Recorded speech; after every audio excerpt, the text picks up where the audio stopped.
كيف قتلتم الأطفال على الشواطئ في غزة. في إسرائيل 2 من رؤساء حكوماتكم قالوا لي واحدا من أهم التصريحات، وهو: عندما ندخل إلى الأراضي الفلسطينية على ظهر دباباتنا نشعر بسعادة غريبة. عندكم رؤساء حكومات يقولون هذا الكلام.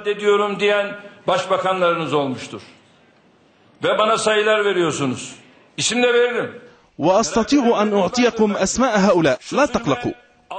وأنا ألوم الذين صفقوا لهذا الظلم، لأن التصفيق لقتلة الأطفال وقتلة البشر باعتقادي هو جريمة إنسانية أخرى.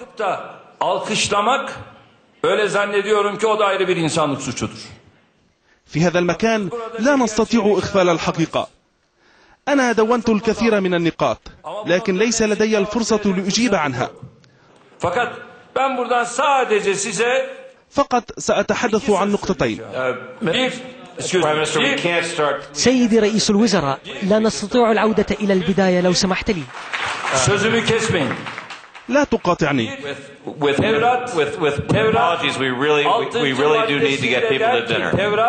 في المادة 6 من التوراة تقول: لا تقتل، لكنكم تقتلون. أنا أشكرك جدا. بالنسبة لي لقد انتهى دافوس. لن أعود إلى دافوس مرة أخرى، واعلموا هذا جيدا. أنتم لا تفسحون لي في المجال لكي أتكلم.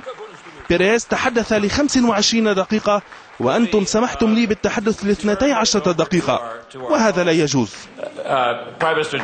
عمرو موسى المتابع في صمت للمواجهة